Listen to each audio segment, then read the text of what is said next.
Bonjour et merci de vous. Good afternoon, and thank you for joining us today. I'd like to remind Canadians that even with the upcoming long weekend, we must continue to practice physical distancing. By reminding all Canadians, that even with a long weekend ahead of us, which is great, we all need to continue practicing physical distancing. Squander our hard-won gains. So today we will hear from Canada's Chief Public Health Officer, Dr. Theresa Tam, the Deputy Chief Public Health Officer, Dr. Howard New, and by video link, the Minister of Innovation, Science and Industry, Navdeep Bains, and also by video link, the Minister of Finance, Bill Morneau. And of course, Patty Haidu is here as well to answer questions. Dr. Tam, please. Good afternoon, bonjour à toutes et à tous. I will start with the latest numbers on COVID-19 in Canada. There are now 73,800, including 5,499 deaths, and 36,528 cases, or 49%, have now recovered. Labs across Canada have tested over 1,232,000 people for COVID-19 to date, with about 6% of these testing positive overall. We're now testing an average of 26,000 to 28,000 people daily. These numbers change quickly and are updated regularly on canada.ca/coronavirus. With many areas of the country continuing to show decreased COVID-19 activity, and the Victoria Day long weekend just ahead of us, getting outside is top of mind. By the same token, there are many Canadians who are concerned about how we can go about these next weeks and months safely. This is a very reasonable concern. The reality is that COVID-19 is still out there, and it will be with us for the foreseeable future. So as local authorities continue to slowly reopen recreational, social, and economic spaces, the right and safest way to go out is to go out smart.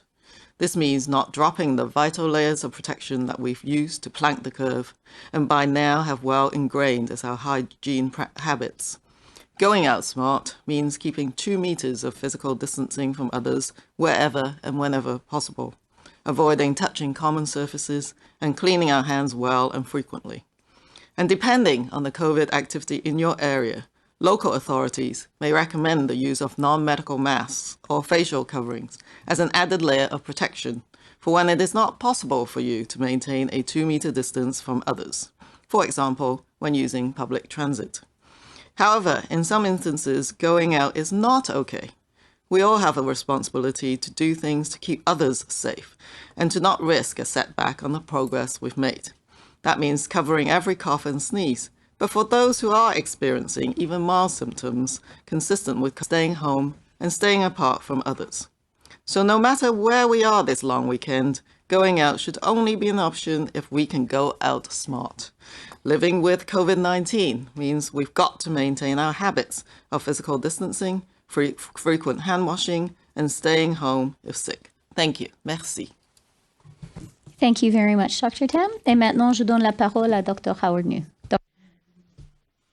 I'll now give the floor to Dr. Howard New. Dr. New. Good afternoon. As usual, I'll start with the latest numbers on COVID-19 in Canada. There are now 73,829 confirmed cases, including 5,499 deaths and 36,528 recovered. To date, labs across the country have tested 1,232,000 people for COVID-19, with about 6% of those testing positive overall. We are now testing an average of 26,000 to 28,000 people daily. These numbers do change quickly and are updated regularly on canada.ca/coronavirus. With many areas of the country continuing to show decreased COVID-19 activity and the Victoria Long Day weekend just ahead of us, getting outside is top of mind. By the same token, there are many Canadians who are concerned about how they can go about these next weeks and months safely. This is a reasonable concern. The reality is that COVID-19 is still out there and will be with us for the foreseeable future. So as local authorities continue to slowly reopen recreational, social, and economic spaces, the right and safest way to go out is to go out smart. That means not dropping the vital layers of protection that we've used to plank the curve and by now have well ingrained as our hygiene habits. Going out smart means keeping 2 meters of physical distancing from others wherever and whenever possible, avoiding touching common surfaces and cleaning our hands well and frequently. And depending on COVID activity in your area, local authorities may recommend the use of a non-medical mask or facial covering as an added layer of protection for when it's not possible for you to maintain a 2-meter distance from others, for example, when using public transit. However, in some instances, going out is not okay. We all have a responsibility to do things to keep others safe and to not risk a setback on the progress we've made. That means covering every cough and sneeze. But for those who are experiencing even mild symptoms consistent with COVID-19, it also means staying home and staying apart from others.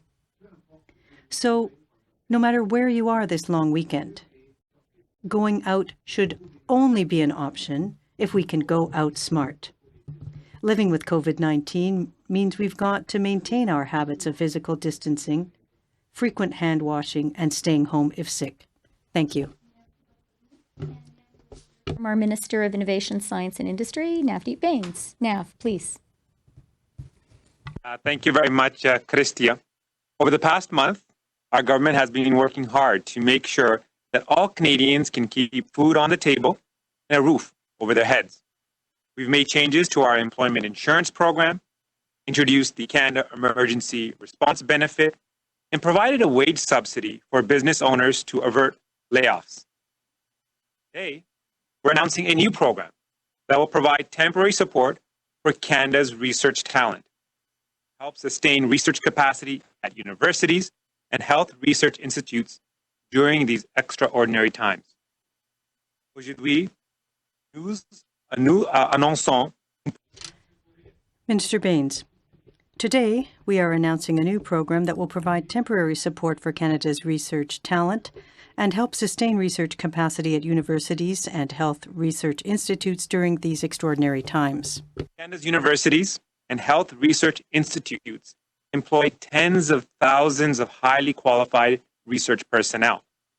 I'm talking about the researchers, lab technicians, trainees, and other support personnel who are the driving force for Canada's research, both universities and health research institutes like the Sick Kids Research Institute in Toronto and the Montreal Clinical Research Institute.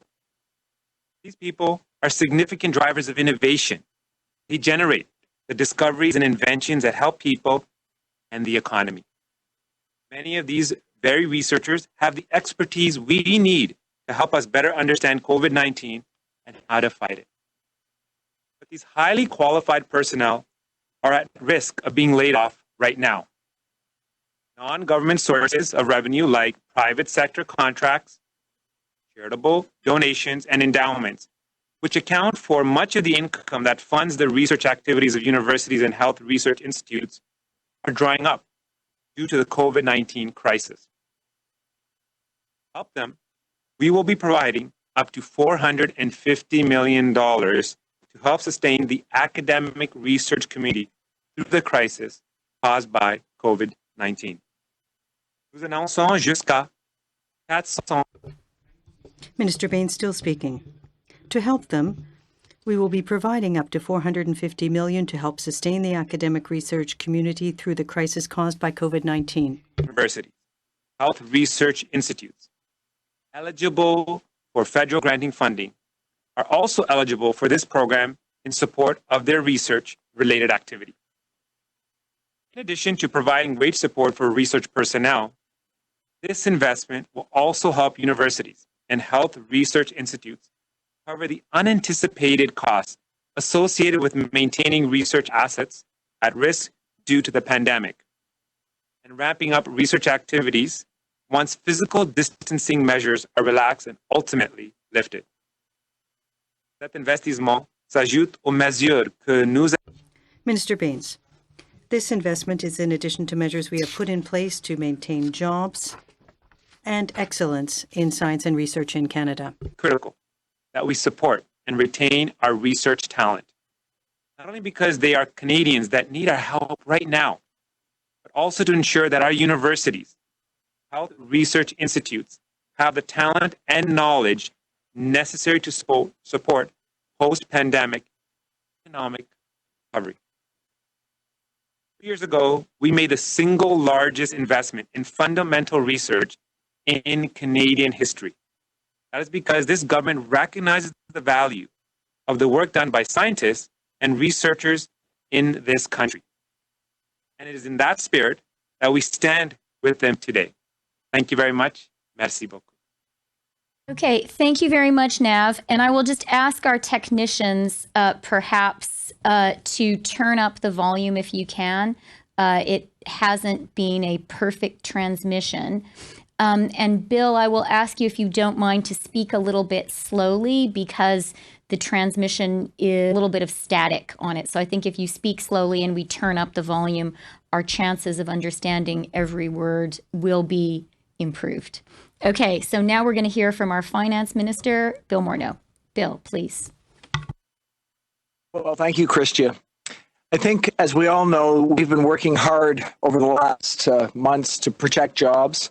We introduced the Canada Emergency Wage Subsidy to do just that. To date, the wage subsidy is helping almost 2 million workers across Canada, and thousands of applications are being received every single day. While provinces are slowly starting to change away from lockdown procedures, we know that businesses continue to need support to keep workers on payroll, or even to rehire them as things pick up. That's why our government has announced that we will extend the Canada Emergency Wage Subsidy to August 29th, 2020. We plan on consulting with businesses and labor representatives over the course of the next month, and any potential adjustments that we make following the consultation period, including possible adjustments to the revenue decline threshold, will seek to promote jobs and promote growth. Notre gouvernement a annoncé son intention de prolonger. Our government has announced its intention to extend the wage subsidy benefit to August 29th. We will be consulting with various stakeholders in the month to come. We will be making adjustments, including potential adjustments to the revenue decline threshold to promote jobs and growth. So that more workers at more organizations can benefit from the wage subsidy. New regulations are effective immediately and retroactive to March 15. Wage subsidy is now available to registered journalism organizations and all registered Canadian amateur athletic associations. This includes Hockey Canada, Lacrosse Canada, and others. Also eligible now are tax-exempt Indigenous-owned corporations and partnerships that include Indigenous governments and eligible employers. This will ensure more Indigenous employers can support their workers. And non-public colleges and schools are now eligible, including driving schools and language schools, and art schools, which foster Canada's world-class talent, like the National Ballet School, for example. Wage subsidy will also be available to partnerships with non-eligible members, as long as the non-eligible members are not majority owners. Nous faisons aussi des changements afin que plus de travailleurs. We are also making changes to ensure that more workers can benefit from the wage subsidy. New regulations will come into force immediately and will be backdated to March 15th. The subsidy is also available to journalism, amateur sport associations, non-public colleges and schools, including language schools and driving schools. Propose legislation to provide greater flexibility for employers to use the wage subsidy to rehire and support workers who may not have been regular employees in the early months of this year, but are nonetheless important to operations. Workers like seasonal employees.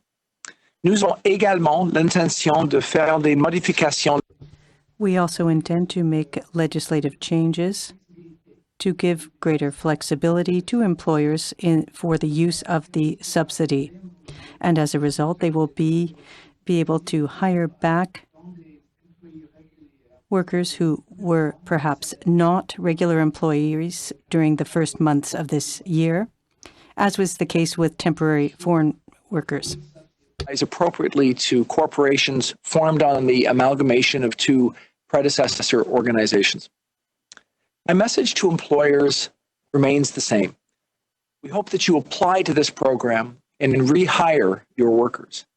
While much remains unknown, there's one thing that I do know. Workers drive our economy. By making sure that they have jobs to go back to, we're making sure that Canada stands ready to recover. Thank you very much. Back to you, Christian. Okay, thank you very much, Bill. Nous sommes maintenant prêts à répondre à vos questions. We're now prepared to take any of your questions. Questions on the phone, one question, one follow-up, and then we will turn to the room. Operator, over to you. Thank you. Merci. Please press star 1 at this time if you have a question. Veuillez s'il vous plaît appuyer sur étoile 1 maintenant pour poser une question. The first question, la première question, est de Mélanie Marquis de la Presse. À vous la parole. Merci. Question, Mélanie Marquis, La Presse. My question is for Mr. Morneau. Let me start over. How much will the expanded wage subsidy program cost with the expansion that you're proposing? Minister Freeland. Go ahead, Mr. Morneau. Mr. Morneau, this is an important question. We are ensuring employers that the wage subsidy will be available until the end of August. This is important for their planning. As I said, we are going to be considering adjustments. Today, I cannot say specifically or precisely what our estimates are, but when we have more information,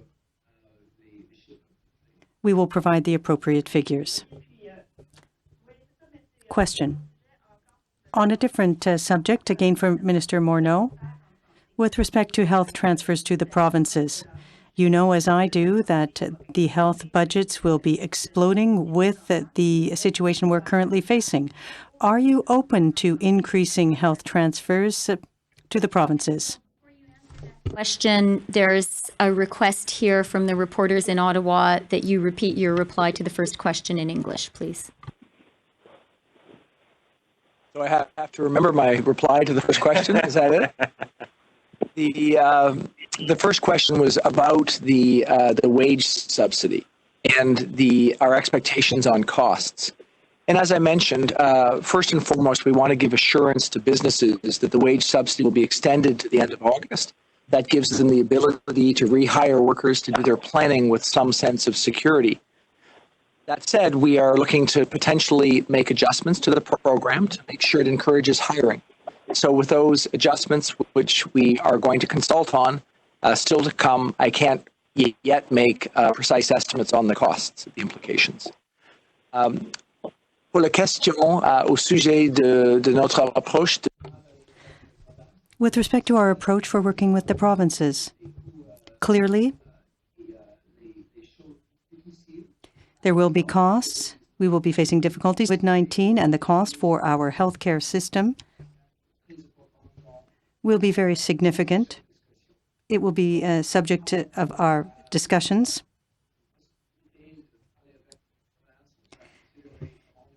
In discussions with the provinces, we will look at how we can work together. This remains a situation with the provincial and federal jurisdictions. But of course, we will be holding discussions, and we will be working together to ensure that our system works and that we have sufficient funding to continue to face COVID-19. Et je pourrais ajouter juste The Deputy Prime Minister. And I could also add that the question of cost in the fight against COVID-19 is something that was discussed by the Prime Minister and the provincial and territorial leaders yesterday night. The Prime Minister stated once again that the federal government is there to help the provinces and territories with their work to fight COVID-19, including on very important issues such as testing. La Vice-Première Ministre. Thank you, Deputy Prime Minister. Operator, the next question. Question is from Mike Blanchfield from the Canadian Press. Please go ahead. Yes, hi, good afternoon. This question is for Dr. Tam and perhaps the Deputy Prime Minister as well. Given the discussions with the provinces on stepping up a more coordinated approach on contact tracing and its importance, obviously, in rebooting the economy, what is the urgency? What urgency do you feel about getting a national plan in place to deal with contact tracing? And when do you see that taking shape? And what will it look like? Yes, so contact tracing is one of the absolute cornerstones of our public health strategy going forwards. Contact tracing is, of course, done at a local level with support as needed from the provincial and federal levels. So I think from and in general, that is done by public health staff or officials, augmented now by some of the increased capacity that have been put in place by different jurisdictions. Some of them have hired, say, students and other surge capacities as well. The federal government is we are offering additional support as needed on that front. There have been a number of discussions about technological began to try some of this and sharing some of the lessons. I do know that there's been further discussions, I think, at the ministerial level. Yeah, and I can just add, Mike, it's a really good question. And as you will have seen in the readout from the call between the First Ministers last night, testing and contact tracing and working together on that was one of the main issues discussed. There was a real enthusiasm of all of the First Ministers and, of course, of the Prime Minister for us as a country to continue to step up testing and contact tracing, and a real shared recognition that doing that is very important as we look towards reopening our economy. There was some discussion of the collaboration that is already happening. For example, this week, the federal government has been working with Ontario to provide some specific support, just some people on contact tracing, and that's going well. And then Premier Morneau made a point, speaking on behalf of the Council of Federation, which people really agreed with, which is as we reopen the economy, we are going to see more Canadians traveling between provinces. And so there will be more of a need for us across the country to collaborate on contact tracing. That was a point that the premiers raised. And so we did talk about ways that we're all going to need to work even more closely together on that. Follow up, Mike? If I may. Please, Nav. Thank you very much. Just quickly to add on what Christia said with respect to contact tracing, one other element that's very important is not only are we working with the provinces and territories, not only are we engaging with different organizations, but privacy will be central.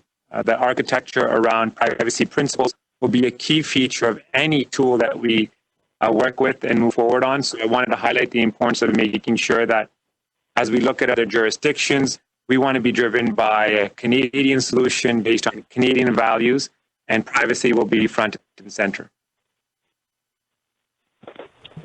Mike, follow up. Yeah, okay. For the Deputy Prime Minister, U.S. media reports indicate the Trump administration wants its border restrictions to have an indefinite timeline. Are they asking for current non-essential travel, the ban between Canada and the U.S., are they asking it to be extended beyond June 21st? And if so, is Canada pushing back on that? So as you know, Mike, I never think it's a good idea to disclose private negotiations. I think it's never good to negotiate in public. But let me just assure Canadians that decisions about the Canadian border are going to be taken by Canadians in the Canadian national interest, with the health and safety of Canadians first and foremost. Our government is taking a very prudent, and in that, the Canada-US border was discussed by the First Ministers yesterday also, and there was, I would say, a widely shared view expressed by the premiers that taking a prudent approach right now. We are actively discussing with the United States what to do next on the Canada-US border. It is a very, very collegial and very friendly conversation. And I think it would be absolutely fair to say that both sides feel the current measures are working really, really well in restricting non-essential travel, but also really importantly for both countries in ensuring that essential travel continues. And that will be particularly important as we look towards the reopening of our economy for areas like the auto sector, for example. So the essential travel is still happening. Both countries feel very comfortable with that. Thank you, Deputy Prime Minister. Operator, next question, please. Thank you. The next question. La prochaine question est de Brigitte Bureau de Radio-Canada. À vous la parole. Question. Good morning, Ms. Freeland. Radio-Canada produced a story about a pregnant Canadian woman who could not cross the border with her husband. Based on orders produced by your government, Canadians are authorized to enter the country for reasons other than tourism. But what the border officer said was that the trip needed to be essential. Why is the border officer applying stricter criteria in this case? The Deputy Prime Minister. Reply. Thank you for the question, and I know that there are some cases like that, and that all situation is specific, difficult for families, difficult for people who are affected by the situation. I must also say, for people working at the border services officers, this is a difficult situation. Each border officer must make a specific decision based on a specific situation. I would also like to state that our government feels it's important to have an approach that takes into account the specific situations facing families and family needs and requirements. That we are aware of situations like the one you describe. And, our government is very, very aware of how difficult these situations can be for families, for the people who are involved. For our border agents, I think we also have to remember that this is a unique situation where they are charged with, on the one hand, stopping non-essential travel, keeping Canadians safe. Let's remember we are living in a time of physical distancing here at home, where we're encouraging everyone here at home in Canada to move around as little as possible. And at the same time, they have the job of ensuring that essential travel can happen. So it's a lot of very difficult, very specific decisions the border agents have to make. I will say, as a government, we do encourage them to very much take into account the specific situations of specific families, of specific Canadians, to take a compassionate approach. And where families are having specific difficulties, I encourage them to get in touch with us, to get in touch with their local MPs. And on a case-by-case basis, we can definitely look at what's happening. Madame Bureau, en suivi. Oui, Madame. Follow-up question. There seem to be contradictory messages coming through between what we're hearing at the border, but on the government website, it says that there are acceptable reasons for entering the country. Has your government changed its position? The Deputy Prime Minister. Our position has not changed.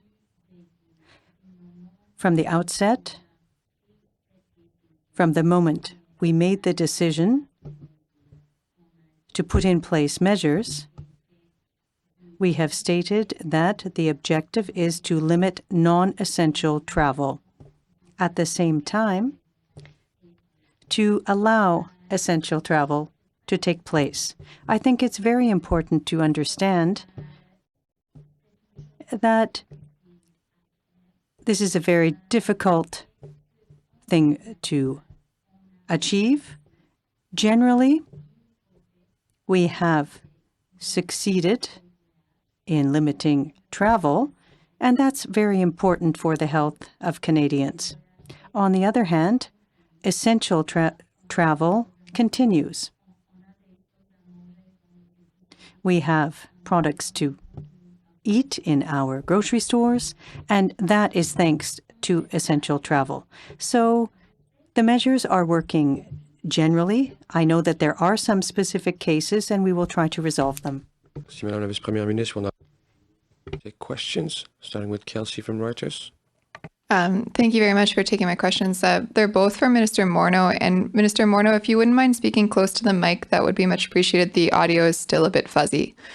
My first question is, I'd like to follow up on the first question about how much the extension of the wage subsidy will cost. I can appreciate that there are adjustments that are still to be made to the program, but you must have some cost. And we're also looking for an updated figure on the total stimulus that has been provided by the Canadian government thus far for the COVID situation, please. Can't hear you at all. For the, I think it's really. Can you hear me now? We can, but it's cutting in and out. Okay, well, I apologize for the audio. I'll speak loudly. We've made sure to be giving information to the Finance Committee and to the House of Commons. Yesterday, I delivered a report to the Finance Committee outlining our direct measures at $151.7 billion. This is, as we know, significant support for Canadians and for Canadian businesses to get through this time. With respect to the wage subsidy, the extension to the end of August is really about supporting people and supporting a broad range of businesses as they try to get back to work in a careful way.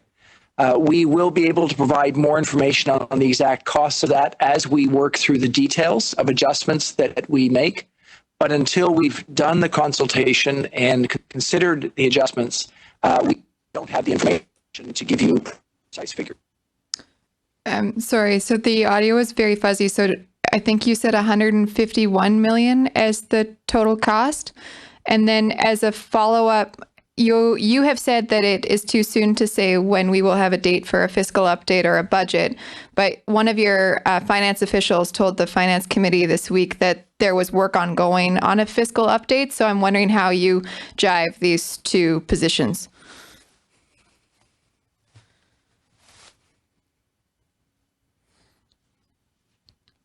Minister, you're now. Can you hear us, Bill? It's difficult, but I got the thrust of the Okay. question. So yes, I'm happy to respond. And Bill, I'm going to just ask you, could you speak very slowly because the transmission is terrible? So if you speak slowly and loudly, our chances of understanding you will, I hope, improve.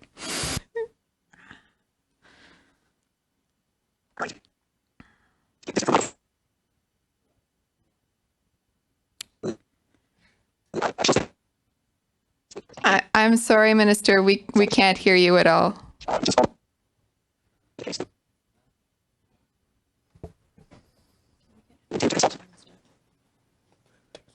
Okay, here's what I'm going to suggest, Bill. We can't hear you.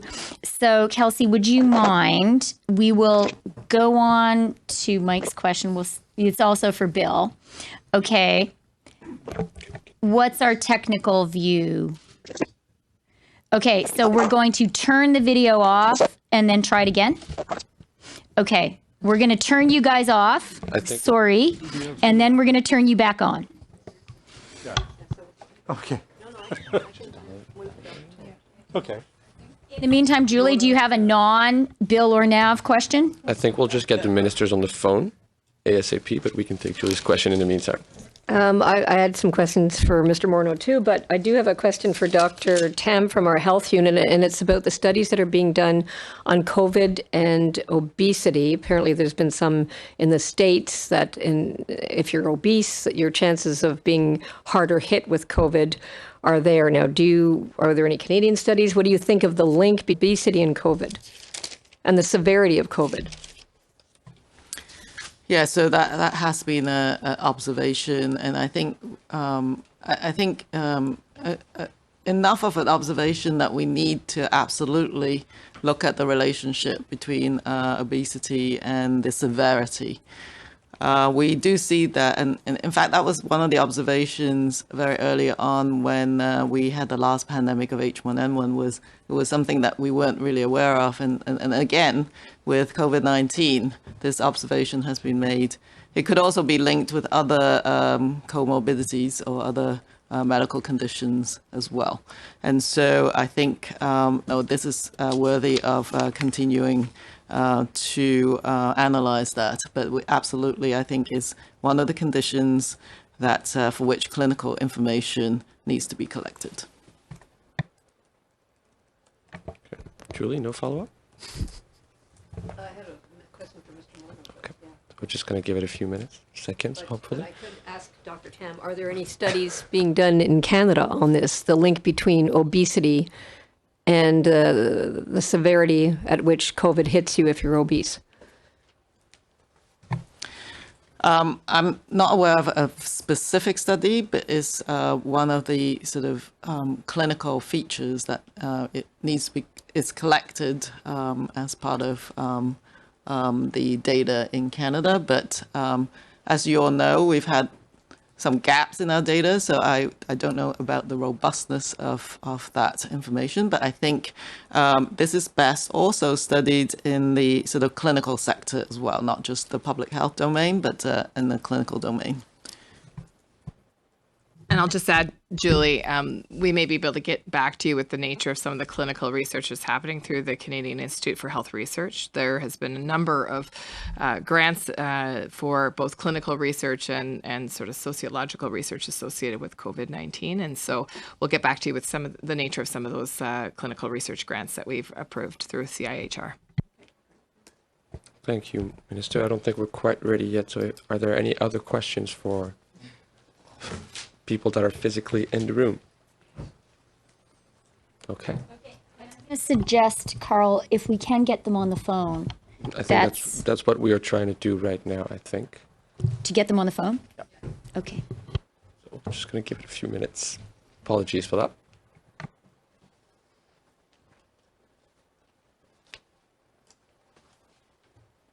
Can we ask some other questions? Just like some free shots on goal.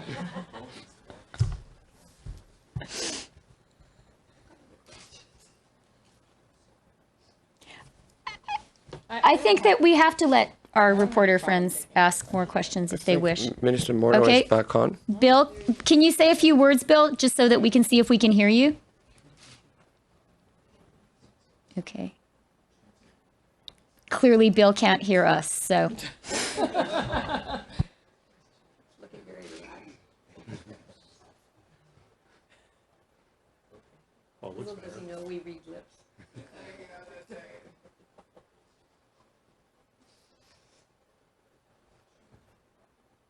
I think we'll just pause and resume in a few minutes. Julie, Mike, if you guys have another question or two, you can ask one. I have a curiosity. If we have time, I'm wondering how Dr. Tam, you suggest to those who are working in essential services and have been working very long hours for the last couple of months to maintain the healthcare system. How do you deal with the potential of burnout and avoid that? I'm sure Ms. Haiju, who's very much a supporter of maintaining mental health, will have something to say. Is absolutely a major issue for sure. I think healthcare workers have been working this long hours, not just healthcare workers, many other essential services, people who keep many supplies going. And I think there are many programs set up for employees. If you're part of those programs, take the most advantage of it, for sure. The minister may want to talk about the sort of suite of applications that we have, but it is really difficult. I mean, it's a matter of individuals being supported by their families, by their communities, by the work environment they work in, as well as getting help when needed.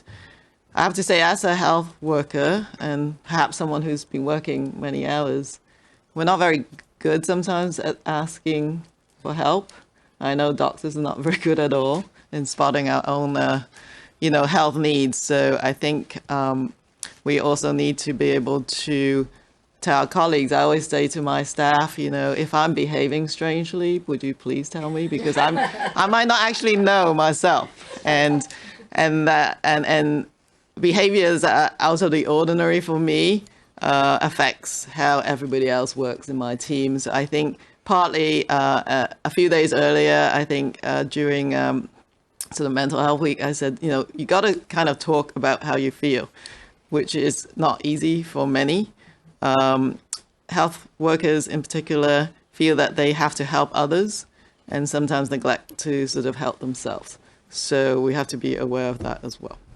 Okay, thank you, Doctor. I'm told we now have Minister Baines and Minister Morneau on the phone. So Kelsey, follow up. Thank you very much, and I appreciate the patience. Minister Morneau, if you could please repeat the figure that you gave for the total amount of stimulus, that would be much appreciated as the line cut out. And then as a follow-up, we're wondering, you have said that there is, it's too early to give a fiscal update or budget at this point, but one of your finance officials told the committee this week that there was work ongoing on a fiscal update. So I'm just wondering how you jive those two positions. Well, thank you. And I can hear you clearly now. I hope you can hear me clearly. It's much better. Thank you.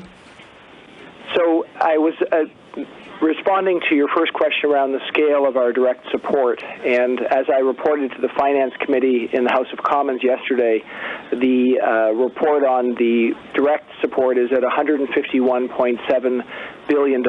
Obviously, enormous support for Canadians as we try to get through this time, and significant support for businesses to find a way to get across a difficult period. With respect to the provision of information, obviously we are being transparent as we announce new programs to make sure we give a sense of the expectations of the cost of those programs. You heard one of my finance officials this week talk about our need to be constantly ready to provide fiscal updates. We're constantly consulting with business and with industry to get a good sense of where our economy is going. That said, we want to make sure that the situation is more stable before we give an outline of a fiscal update. We're in a very fluid situation, and as we have a more stable situation from which to provide economic forecasts, we will come forward with those forecasts, which we think is appropriate. Thank you, Minister. Julie, follow up. Mr. Morneau, Julie Van Dusen, CBC. So there was a huge uptake on the CERB, the $2,000 a month benefit, not so much on the wage subsidy. And I'm wondering, as the economy starts to reopen a little bit, is the CERB a disincentive in that some people might rather stay at home? Maybe they're too afraid to go to work, or maybe they're being offered less than the CERB offers, the $2,000 a month. Well, Julie, this is an important question, and it's something that we're working on. The one correction I'd make is that both programs have had really significant impact. We've had, as you know, more than 7.5 million people that have gone on to the emergency response benefit, but we've also had millions of people through their employers apply through the wage subsidy. So we see both of these programs as very important to support employees and people. And as we move forward, we are, exactly as you said, trying to make sure that there's an incentive for an employer to keep their employees on or to rehire workers as we carefully open up. And at the same time, we want to make sure that there's support for people who are facing the challenge of not being at work. So we're going to work towards this extension of the wage subsidy appropriately, and obviously have to look at how that relates to the emergency response benefit and our employment insurance system. That work's ongoing. Thank you, Minister. Molly? Mr. Morneau, Molly Thomas, CTV National News. I'm just going to follow up on Julie's question there. Only $3.36 billion has been paid out of a $70 billion wage subsidy program. So was this the wrong path to supporting workers? Thank you. We think this was exactly the right path. The idea was the emergency response benefit had to go out first because we have 5.7 million out of the 19 million workers in Canada not actually attached to employers. So we wanted to make sure we supported those individuals. But the wage subsidy we see as critically important for businesses to retain the relationship with their employees. So what you're seeing is that program is being rolled out. The program started on April 27th, and employers have been signing up at a rapid pace. So you will see more funding through that program come as that is rolled out to more employers. And as we said today, the extension, which we think is so important, will enable us to continue to support people and enable us to get carefully back to work, providing the appropriate level of support to make that happen. Molly, hang on 30 seconds. Someone who is on one of our phone lines is not on mute. So if I could urge everyone who's part of this exciting festival of openness and transparency to be sure that they are on mute unless they are intending to speak. Please, Molly. Minister Morneau, so beyond the extension, then how are you going to get more businesses on board? Because it seems like there's this huge amount of money there, but people aren't tapping in, or is it just that businesses are folding in our country? They don't even need this. I would say that it's really neither of them. So what's happening is, as the program has been up now for a couple of weeks, we're seeing employers come on board. And the extension will give people a greater sense of confidence that they can plan as they move forward to use the wage subsidy. So that's the reason we're moving forward in this regard. I think that we will certainly see businesses decide that this is appropriate for their situation. And in some other businesses, they may not, and that will be a decision that they'll each individually need to take based on their expectations for their business. But we think it's a very important support mechanism. We think it will enable us to get back to work more rapidly and protect people and protect businesses to be able to deal with this challenge. Okay. Mike, we're going to take your question before we go back to the phone, just to prevent any further technical issues. All right. Mr. Morneau, as companies start to reopen, their revenues may increase, but not to the levels they were before. So what will precisely change with the eligibility threshold for the wage subsidy to ensure companies can feel like they're not being penalized for opening their doors? Well, thank you. In fact, that's the perfect question. And what we're saying is that moving from a situation where we essentially asked businesses to be locked down to a situation where we're gradually reopening means we need to consider adjustments to these programs. And that's what we intend on doing. We will be talking to businesses and to labor leaders to think about the best way that we can support businesses as they move to this gradual reopening. We don't want the programs that we have to have a disincentive for those businesses to rehire workers. In fact, it's what we're seeking is the opposite, that they do rehire workers and that they do carefully get back to business. So we'll be looking at those incentives and disincentives in the coming days and weeks in order to provide more clarity for businesses on how this extension through and until the end of August can support their business now and as they move forward. Say you are on the CERB right now, you're getting it, you're getting about the money, and then if you were to go back to work, you get a lot less money. What is your, why would people go onto the wage subsidy and not just stay at home on their CERB? I think that, as I just mentioned, we do need to carefully look at how these programs work together. The straightforward answer is that the CERB is $500 a week, and the wage subsidy goes up to $847 a week, meaning that there is incentive for people to be on the wage subsidy, and there's incentive for employers to move their employees onto the wage subsidy to the extent that peak. That said, we are looking carefully at the relationship between these two benefits so that as we move into a reopening phase, that we have the right incentives and the right support, the support for workers that they need and the support for businesses so that they can get back to work appropriately. Merci, Monsieur le Ministre. On va prendre 2 questions au téléphone. Opérateur. The next question, la prochaine question, est de Émilie Bergeron de l'agence QMI. À vous la parole. Question. My question is for Minister Morneau.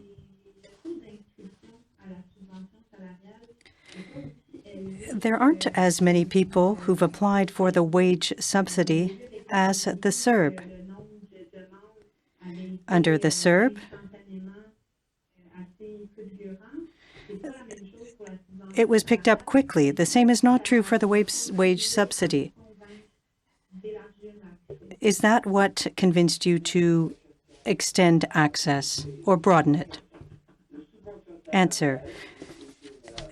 That's a good question. The wage subsidy is an important benefit to protect people and to ensure that companies can weather the crisis.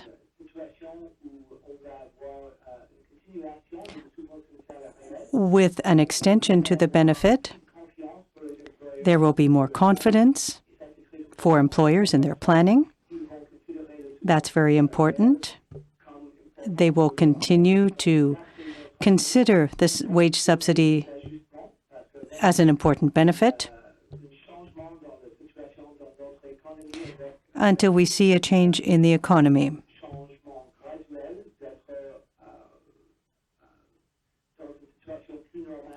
Until the economy gradually becomes more normal. There will need to be some adjustments in the use of the wage subsidy for companies. Follow-up question. In your remarks, you talked about discussions with the business community, unions, over the month. Is it not a bit late, given the fact that there are companies that are simply looking at days in terms of potential survival, not months? So is this not a risky strategy? Answer. If I said over months, well, that's a mistake. I meant that in the coming days we will be holding discussions with union leaders. That's very important. We need to look at adjustments. The program will be extended to the end of August. We will have more data and information on the adjustments. So we will be having discussions in the days to come. So we will have information. Question, please. Thank you. Our last question, la dernière question, is from Christopher Nardi from the National Post. Please go ahead.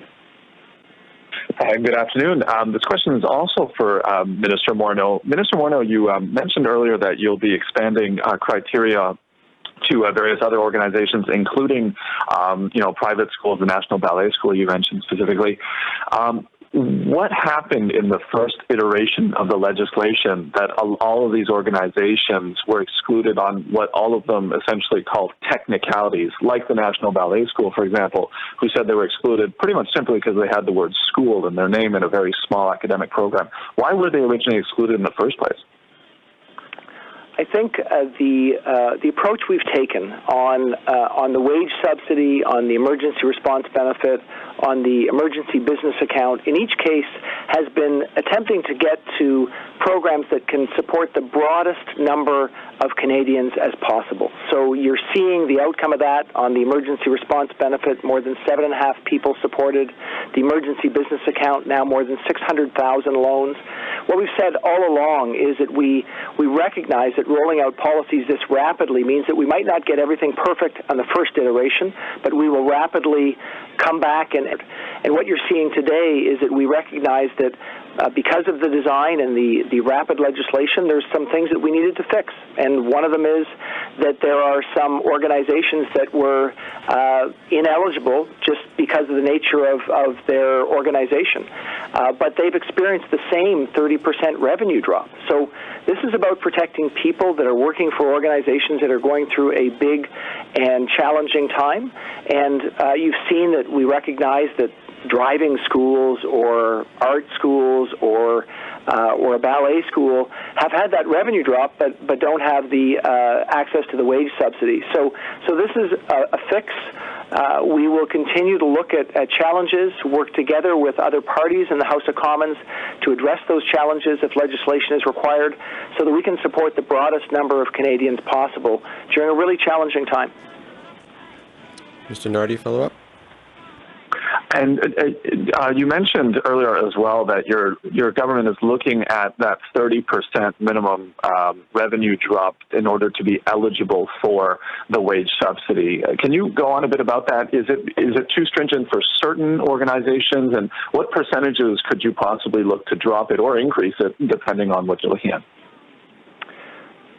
I really don't have an appropriate answer for you at this time. We think that as we move quickly to a new phase, we need to take considered decisions. Those decisions will not be extended over a long period of time, but they require some consultation in order to make sure we get it right. So in the coming days, we will be doing that work. We will be thinking about how we can extend this program appropriately. We've committed to businesses that it will be extended till the end of August, giving some sense of confidence that they can use the wage subsidy, sign them if they already haven't, but make sure that we get it right.